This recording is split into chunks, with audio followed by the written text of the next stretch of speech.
शांति। आज 30 नवंबर 2025। आज हम सुनेंगे अव्यक्त बाप दादा के 18 जनवरी 2008 के महावाक्य।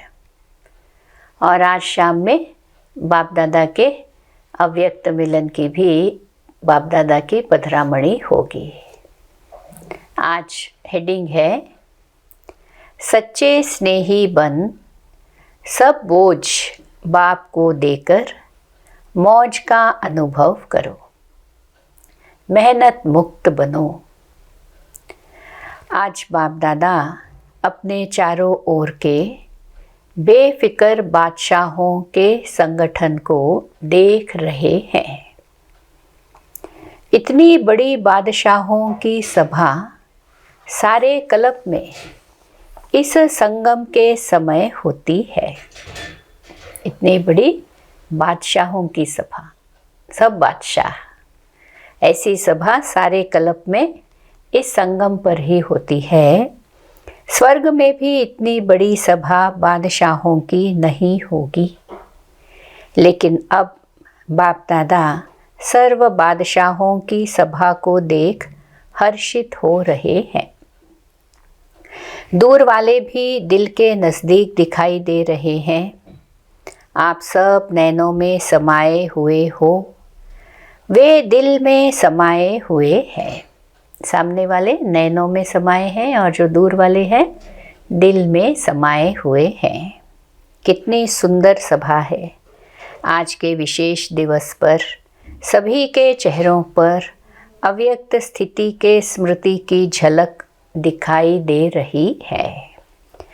सबके दिल में ब्रह्मा बाप की स्मृति समाई हुई है। आदिदेव ब्रह्मा बाप और शिव बाप दोनों ही सर्व बच्चों को देख हर्षित हो रहे हैं।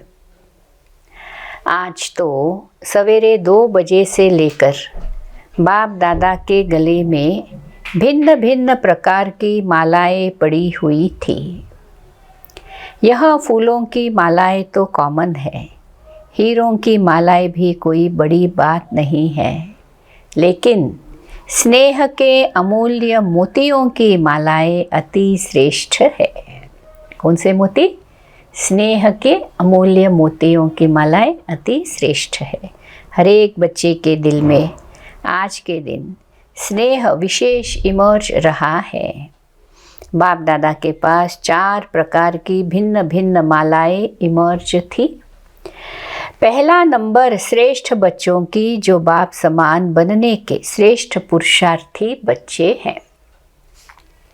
ऐसे बच्चे माला के रूप में बाप के गले में पिरोए हुए थे। पहली माला सबसे छोटी थी। दूसरी माला दिल के स्नेह समीप समान बनने के पुरुषार्थी बच्चों की माला, वह श्रेष्ठ पुरुषार्थी, यह पुरुषार्थी दूसरी माला वाले। तीसरी माला थी जो बड़ी थी, वह थी स्नेही भी, बाप की सेवा में साथी भी, लेकिन कभी तीव्र पुरुषार्थ, कभी कभी तूफानों का सामना ज़्यादा करने वाले, लेकिन चाहने वाले। संपन्न बनने की चाहना भी अच्छी रहती है। चौथी माला थी उल्हने वालों की, भिन्न भिन्न प्रकार के बच्चों की। अव्यक्त फरिश्ते फेस के रूप में मालाएं थी। बाप दादा भी भिन्न भिन्न मालाओं को देख खुश भी हो रहे थे और स्नेह और सकाश साथ साथ दे रहे थे। अभी आप सब अपने आप को सोचो, मैं कौन? लेकिन चारों ओर के बच्चों में विशेष संकल्प वर्तमान समय दिल में इमर्ज है कि अब कुछ करना ही है। यह उमंग उत्साह मेजॉरिटी के संकल्प रूप में है। स्वरूप में नंबरवार है, लेकिन संकल्प में है। बाप दादा सभी बच्चों को आज के स्नेह के दिन, स्मृति के दिन, समर्थी के दिन की विशेष दिल की दुआएं और दिल की बधाइयाँ दे रहे हैं। आज का विशेष दिन स्नेह का होने कारण मेजॉरिटी स्नेह में खोए हुए हैं। ऐसे ही पुरुषार्थ में सदा स्नेह में खोए हुए रहो। लवलीन रहो तो सहज साधन है स्नेह, दिल का स्नेह। बाप के परिचय की स्मृति सहित स्नेह, बाप की प्राप्तियों के स्नेह संपन्न स्नेह।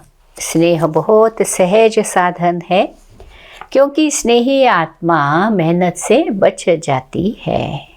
स्नेह में लीन होने के कारण, स्नेह में खोए हुए होने के कारण किसी भी प्रकार की मेहनत मनोरंजन के रूप में अनुभव होगी। स्नेही स्वतः ही दिल के भान, देह के संबंध, स्नेही स्वतः ही देह के भान, देह के संबंध का ध्यान, देह की दुनिया के ध्यान से ऊपर स्नेह में स्वतः ही लीन रहते हैं। दिल का स्नेह बाप के समीप का, साथ का, समानता का अनुभव कराता है। दिल का स्नेह क्या अनुभव कराता? बाप के समीप, बाप के साथ, बाप समान का अनुभव कराता। स्नेही सदा अपने को बाप की दुआओं के पात्र समझते हैं। स्नेह असंभव को भी सहज संभव कर देता है। सदा अपने मस्तक पर, माथे पर बाप के सहयोग का, स्नेह का हाथ अनुभव करते हैं। निश्चय बुद्धि निश्चिंत रहते हैं। आप सभी आदि स्थापना के बच्चों को आदि के समय का अनुभव है। अभी भी सेवा के आदि निमित्त बच्चों को अनुभव है कि आदि में सभी बच्चों को बाप मिला। उस स्मृति से स्नेह का नशा कितना था। नॉलेज तो पीछे मिली, लेकिन पहला नशा स्नेह में खोए हुए हैं। बाप स्नेह का सागर है तो मेजॉरिटी बच्चे आदि से स्नेह के सागर में खोए हुए हैं। पुरुषार्थ की रफ्तार में बहुत अच्छी स्पीड से चले हैं, लेकिन कई बच्चे स्नेह के सागर में खो जाते हैं। कोई सिर्फ डुबकी लगा के बाहर आ जाते हैं। इसीलिए जितना खोए हुए बच्चों को मेहनत कम लगती है, उतना उन्हों को नहीं। कभी मेहनत, कभी मोहब्बत, दोनों में रहते हैं। लेकिन जो स्नेह में लवलीन रहते हैं, वे सदा अपने को छत्र छाया के अंदर रहने का अनुभव करते हैं। दिल के स्नेही बच्चे मेहनत को भी मोहब्बत में बदल लेते हैं। उन्हों के आगे पहाड़ जैसी समस्या भी पहाड़ नहीं, लेकिन रुई समान अनुभव होती है। पत्थर भी पानी समान अनुभव होता है। तो जैसे आज विशेष स्नेह के वायुमंडल में रहे तो अनुभव किया, मेहनत है या मनोरंजन हुआ। आज तो स्नेह का सबको अनुभव हुआ ना। स्नेह में खोए हुए थे सभी। आज मेहनत का अनुभव हुआ, किसी भी बात की मेहनत का अनुभव हुआ। क्यों, क्या, कैसे का संकल्प आया, स्नेह यह सब भुला देता है। तो बाप दादा कहते हैं कि बाप के इस स्नेह को भूलो नहीं। स्नेह का सागर मिला है तो खूब लहराओ। जब भी कोई मेहनत का अनुभव हो ना, क्योंकि माया बीच बीच में पेपर तो लेती है, लेकिन उस समय स्नेह के अनुभव को याद करो तो मेहनत मोहब्बत में बदल जाएगी। अनुभव करके देखो क्या है, गलती क्या हो जाती है, उस समय क्या, क्यों, इसमें बहुत चले जाते हो। जो आया है वह जाता भी है, लेकिन जाएगा कैसे? स्नेह को याद करने से मेहनत चली जाएगी, क्योंकि सभी को भिन्न भिन्न समय पर बाप दादा दोनों के स्नेह का अनुभव तो है। है ना अनुभव? कभी तो किया है ना, चलो सदा नहीं है, कभी तो है।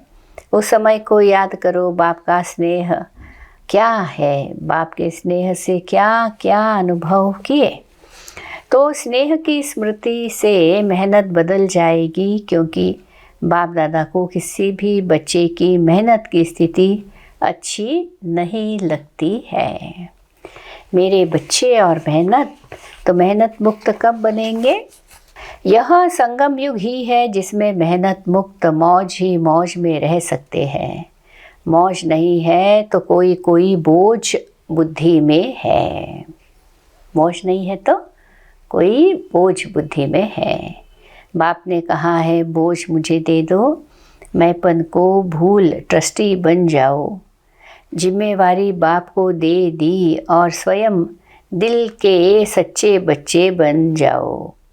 खेलो और मौज करो, क्योंकि संगम युग सभी युगों में महान है। क्योंकि संगम युग सभी युगों में से मौजों का युग है। इस मौजों के युग में भी मौज नहीं मनाएंगे तो कब मनाएंगे?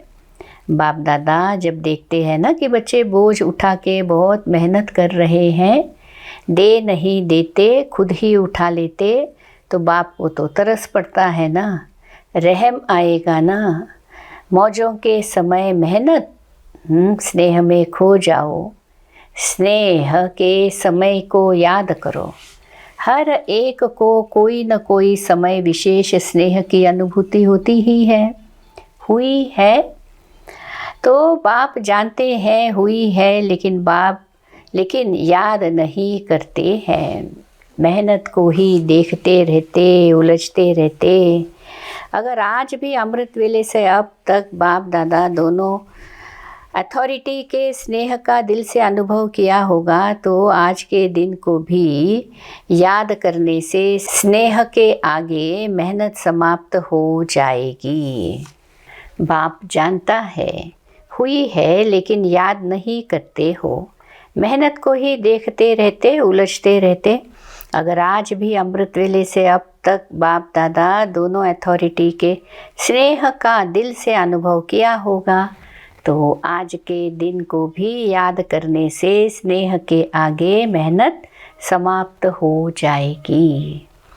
अभी बाप दादा इस वर्ष में हर बच्चे को स्नेह युक्त मेहनत मुक्त देखना चाहते हैं। स्नेह युक्त मेहनत मुक्त। मेहनत का नाम निशान दिल में नहीं रहे, जीवन में नहीं रहे। हो सकता है जो समझते हैं करके ही छोड़ना है, हिम्मत वाले हैं, वे सब हाथ उठाओ। आज विशेष ऐसे हर बच्चे को बाप का विशेष वरदान है, मेहनत मुक्त होने का स्वीकार है। फिर कुछ हो जाए तो क्या करेंगे, क्या क्यों तो नहीं करेंगे ना। मोहब्बत के समय को याद करना, अनुभव को याद करना और अनुभव में खो जाना आपका वायदा है। बाप भी बच्चों से प्रश्न पूछते हैं कि आप सबका वायदा है कि हम बाप द्वारा 21 जन्मों के लिए जीवन मुक्त अवस्था का पद प्राप्त कर रहे हैं, करेंगे ही। तो जीवन मुक्त में मेहनत होती है क्या? 21 जन्म में एक जन्म संगम का है। आपका वायदा है 21 जन्मों का, 20 जन्मों का नहीं। तो अभी से मेहनत मुक्त अर्थात जीवन मुक्त बेफिक्र बादशाह। अब अभी के संस्कार आत्मा में 21 जन्म इमर्ज रहेंगे, तो 21 जन्म का वर्षा लिया है ना, या लेना है अभी। तो अटेंशन प्लीज़। मेहनत मुक्त, संतुष्ट रहना और संतुष्ट करना, सिर्फ कहना नहीं करना भी है, तभी मेहनत मुक्त रहेंगे। नहीं तो रोज़ कोई न कोई बोझ की बातें, मेहनत की बातें क्या क्यों की भाषा में आएगी। अभी समय की समीपता को देख रहे हो, जैसे समय की समीपता हो रही है, ऐसे आप सबका भी बाप के साथ समीपता का अनुभव बढ़ना चाहिए। बाप से आपकी समीपता समय की समीपता को समाप्त करेगी, क्या आप सभी बच्चों को आत्माओं के दुख अशांति का आवाज़ कानों में नहीं सुनाई देता है? आप ही पूर्वज भी हो, पूज्य भी हो, तो हे पूर्वज आत्माएं, हे पूज्य आत्माएं, अब विश्व कल्याण का कार्य संपन्न करेंगे। कब विश्व कल्याण का कार्य संपन्न करेंगे? बाप दादा ने समाचारों में देखा है, हर वर्ग वाले अपनी अपनी मीटिंग करते हैं, प्लान बनाते हैं कि विश्व कल्याण की गति को तीव्र कैसे करें। प्लान तो बहुत अच्छे अच्छे बनाते हैं, लेकिन बाप दादा पूछते हैं आखिर भी कब तक? इसका उत्तर दादियाँ देंगी। आखिर कब तक? पांडव देंगे। आखिर कब तक? बाप की प्रत्यक्षता हो, यही सभी हर वर्ग के प्लान बनाने में लक्ष्य रखते हैं, लेकिन प्रत्यक्षता होगी दृढ़ प्रतिज्ञा से। प्रत्यक्षता होगी दृढ़ प्रतिज्ञा से। प्रतिज्ञा में दृढ़ता, कभी किसी कारण से व बातों से दृढ़ता कम हो जाती है। प्रतिज्ञा तो बहुत अच्छी करते हैं। अमृत वेले अगर आप सुन सको ना, बाप तो सुनते हैं। आपके पास ऐसा अभी साइंस के साधन नहीं बनाए हैं जो सभी के दिल का आवाज़ सुने। बाप दादा सुनते हैं वायदों की मालाएं, संकल्प करने की बातें इतनी अच्छी अच्छी दिल खुश करने वाली होती है, जो बाप दादा कहते हैं वाह बच्चे वाह। सुना है क्या क्या करते हो? जब कर्म में आते हो ना, मुरली तक भी 75% ठीक होते हैं, लेकिन जब कर्म योग में आते हो तो उसमें फ़र्क आ जाता है। कुछ संस्कार, कुछ स्वभाव और संस्कार सामना करते हैं। उसमें प्रतिज्ञा दृढ़ के बजाय साधारण हो जाती है, दृढ़ता की परसेंटेज कम हो जाती है। बाप दादा एक खेल बच्चों का देख मुस्कुराते हैं। कौन सा खेल बताए, क्या करते हैं? बाप दादा को तो खेल देखने में रहम आता है, मज़ा नहीं आता है, लेकिन बाप दादा देखते हैं कि बच्चे अपनी बात दूसरे के ऊपर रखने में बहुत होशियार है। क्या खेल करते हैं? बातें बना देते हैं, सोचते हैं कौन देखने वाला है, मैं जानूं मेरी दिल जाने। बाप तो परम धाम में सूक्ष्म वतन में बैठा है। अगर किसको कहो कि यह नहीं करना चाहिए तो क्या करते हैं? पता है? हाँ, हुआ तो है, लेकिन ज़रूर डालते हैं। लेकिन ज़रूर डालते हैं। लेकिन क्या? ऐसा था न, ऐसा किया न, ऐसे होता है न, तभी हुआ, मैंने नहीं किया, ऐसा हुआ तभी, अभी इसने किया तभी किया, नहीं तो मैं नहीं कर सकता। तो क्या? तो यह क्या हुआ? अपनी महसूसता, रियलाइजेशन कम है। अच्छा, मानो उसने ऐसा किया तभी आपने किया, चलो बहुत अच्छा। पहला नंबर वह हुआ, दूसरा नंबर आप हुए, ठीक है। बाप दादा यह भी मान लेते हैं आप पहला नंबर नहीं है, दूसरा नंबर है।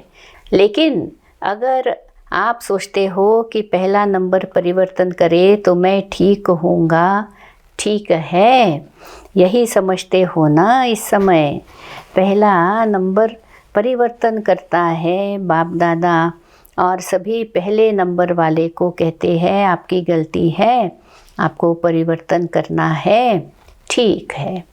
अच्छा, अगर पहले नंबर वाले ने परिवर्तन किया तो पहला नंबर किसको मिलेगा? आपको तो पहला नंबर नहीं मिलेगा। परिवर्तन शक्ति में आपका पहला नंबर नहीं होगा। पहला नंबर आपने उसको दिया तो आपका कौन सा नंबर हुआ? दूसरा नंबर हुआ ना। अगर आपको कहे दूसरा नंबर है तो मंजूर करेंगे? करेंगे? कहेंगे नहीं, ऐसे था, वैसा था, कैसा था। यह भाषा बहुत खेल में आती है। ऐसे वैसे कैसे, यह खेल बंद करके मुझे परिवर्तन होना है, मैं परिवर्तन होके दूसरों को परिवर्तन करूं। लेकिन अगर दूसरे को परिवर्तन नहीं कर सकते हो तो शुभ भावना, शुभ कामना तो रख सकते हो, वह तो आपकी अपनी चीज़ है ना। तो हे अर्जुन, मुझे बनना है, पहला विश्व के राज्य अधिकारी लक्ष्मी नारायण के समीप आपको आना है या दूसरे नंबर वाले को। बाप दादा की इस वर्ष की यही आश है कि सभी ब्राह्मण आत्माएं, ब्रह्मा कुमार, ब्रह्मा कुमारियाँ जैसे यहाँ यह बैच लगाते हो ना, वैसे सभी लगाते हैं। यहाँ भी आते हो तो आपको बैज मिलता है ना, चाहे कागज़ का, सोने चांदी का, चाहे चांदी का। तो जैसे यह बैज लगाते हो वैसे दिल में, मन में यह बैज लगाओ, मुझे परिवर्तन होना है, मुझे निमित्त बनना है। यह बदले, यह बात बदले, यह व्यक्ति बदले, यह सर्कमस्टेंस बदले नहीं, मुझे बदलना है। बातें तो आएंगी, आप ऊंचे जा रहे हो, ऊंचे स्थान पर समस्याएं भी तो ऊंची आती है। लेकिन जैसे आज नंबरवार यथाशक्ति स्नेह के स्मृति का वायुमंडल था, ऐसे अपने मन में सदा स्नेह में लवलीन रहने का वायुमंडल सदा इमर्ज रखो। बाप दादा के पास समाचार बहुत अच्छे अच्छे आते हैं, संकल्प तक बहुत अच्छे हैं, स्वरूप में आने में यथाशक्ति हो जाते हैं। अभी 2 मिनट के लिए सभी परमात्मा स्नेह संगम के आत्मिक मौज की स्थिति में स्थित हो जाओ। ओम शांति। अच्छा, यही अनुभव हर दिन बार बार समय प्रति समय अनुभव करते रहना। स्नेह को नहीं छोड़ना, स्नेह में खो जाना सीखो। अच्छा, चारों ओर के योग युक्त, युक्ति युक्त, राज युक्त, खुद भी राज को जान सदा राजी रहने वाले, और राजी रहने वाले सिर्फ स्वयं राजी नहीं रहना, राजी करना भी है। ऐसे सदा स्नेह के सागर में लवलीन बच्चों को, सदा बाप समान बनने के तीव्र गति के पुरुषार्थी बच्चों को, सदा असंभव को भी सहज संभव करने वाली श्रेष्ठ आत्माओं को, सदा बाप के साथ रहने वाले और बाप की सेवा में साथी रहने वाले ऐसे बहुत बहुत लकी और लवली बच्चों को आज के अव्यक्त दिवस की अव्यक्त फरिश्ते स्वरूप की याद, प्यार और दिल की दुआएं। हम रूहानी बच्चों की विशेष स्मृति दिवस के अवसर पर बाप दादा को बहुत बहुत याद, प्यार, गुड मॉर्निंग और नमस्ते। आज का वरदान, याद के जादू मंत्र द्वारा सर्व सिद्धियां प्राप्त करने वाले सिद्धि स्वरूप भव। बाप की याद ही जादू का मंत्र है। इस जादू के मंत्र द्वारा जो सिद्धि चाहो वह प्राप्त कर सकते हो। जैसे स्थूल में भी किसी कार्य की सिद्धि के लिए मंत्र जपते हैं, ऐसे यहाँ भी अगर किसी कार्य में सिद्धि चाहिए तो यह याद का महामंत्र ही विधि स्वरूप है। यह जादू मंत्र सेकंड में परिवर्तन कर देता है। इसे सदा स्मृति में रखो तो सदा सिद्धि स्वरूप बन जाएंगे। क्योंकि याद में रहना बड़ी बात नहीं है, सदा याद में रहना ये बड़ी बात है। इसी से सर्व सिद्धियाँ प्राप्त होती है। स्लोगन, सेकंड में विस्तार को सार रूप में समा लेना, अर्थात अंतिम सर्टिफिकेट लेना। अव्यक्त इशारे, अशरीरी व विदेही स्थिति का अभ्यास बढ़ाओ। जैसे कोई शरीर के वस्त्र सहज उतार सकते हो, ऐसे यह शरीर रूपी वस्त्र भी सहज उतार सको और सहज ही समय पर धारण कर सको, इसका अभ्यास चाहिए। अगर वस्त्र तंग व टाइट है तो सहज उतार नहीं सकते। ऐसे यह देह रूपी वस्त्र भी किसी संस्कार में चिपका हुआ तंग व टाइट ना हो। इसके लिए सभी बातों में इजी रहो। यदि इजी रहेंगे तो सभी कार्य इजी होंगे। जितना पुराने संस्कारों से न्यारा रहेंगे उतना अवस्था भी न्यारी अर्थात विदेही सहज बन जाएगी। ओम शांति।